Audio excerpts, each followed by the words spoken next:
IEDL DST 315. This is an introduction to Week 7, Disability, Gender, and the Creations of Citizens in New America. Everything for this week is due Thursday, October 1st at 11:59 p.m. What's due this week is only the mid-semester short statement on your research topic, which I'll go into a bit more in a second. There is no discussion post for this week, but remember that the following week we have the Unit 1-2 quiz due. That's Thursday, October 8th.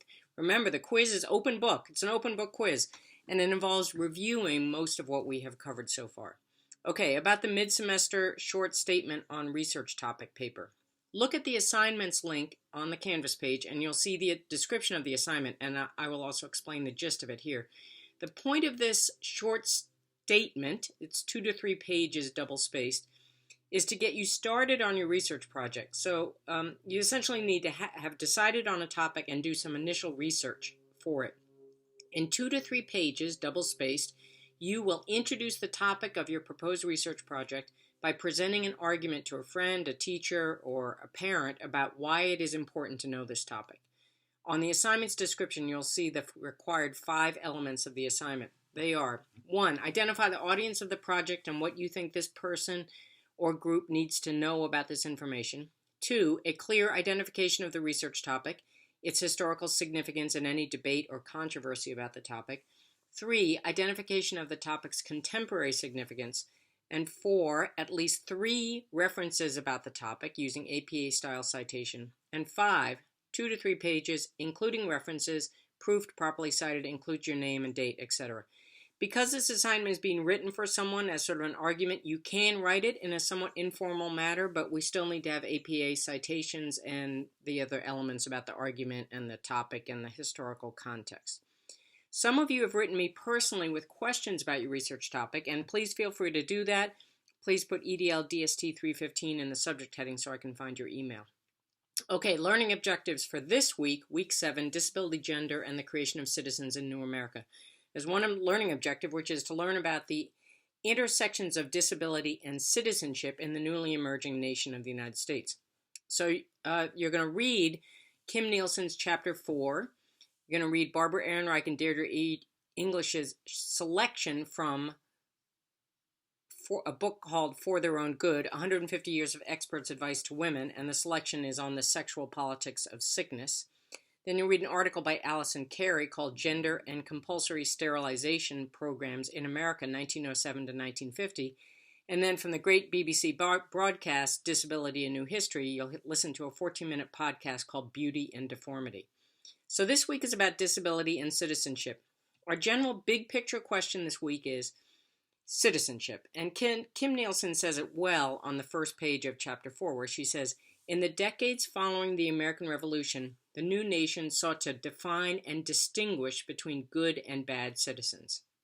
Remember last week, we talked a bit about how when a new culture or nation is created, there is a simultaneous creation of a cultural norm and acceptable behavior and identity. The identification of freaks is a way to think about that, people who are not in that norm. And I asked you to think maybe about how this works in your own life, how when you became involved in some kind of group or social organization, were there social norms of behaviors that were created, maybe not that extreme, but they still were there about how you were supposed to act and be to become part of that community. Well, how does that work in a new nation? How does that kind of dynamic of social construction of norms happen when you're creating a new nation? Nielsen's argument here is that in the creation of the new American nation after the Revolutionary War, there was a process of differentiating between fit and unfit citizens that raised many legal, ideological, and practical questions. How could unfitness be determined? When was it threatening? Could the unfit be salvaged or saved? And if so, how? We see a similar debate in much of the political discussion about immigration today. What kinds of people do we want to have in our country? How do we define such people? Do they have to be rich? Do they have to be self-sufficient? Do they have to speak English? Or what if we get too many of these people in our country? What do we do about that? And who are we to say it is our country? These are all questions that relate to this week's readings and podcast. And it also refers back to Douglas Baton's article earlier this semester that linked disability with immigration, and who is considered a fit citizen who is allowed to be in our country.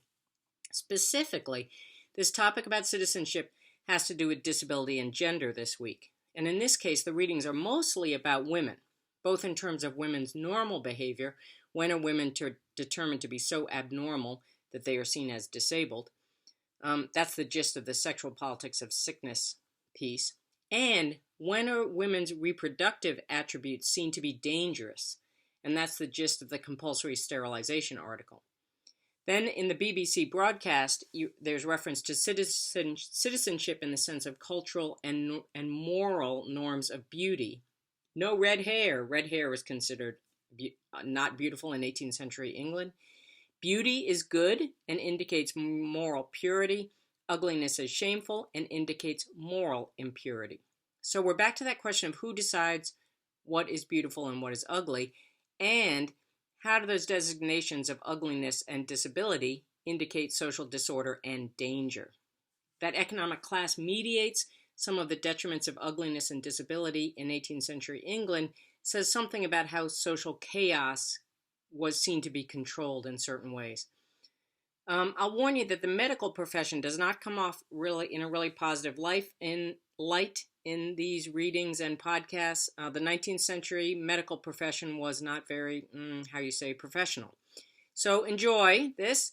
I will not see you on the discussion post this week, but I will see your research topic statements. Hope everybody's well.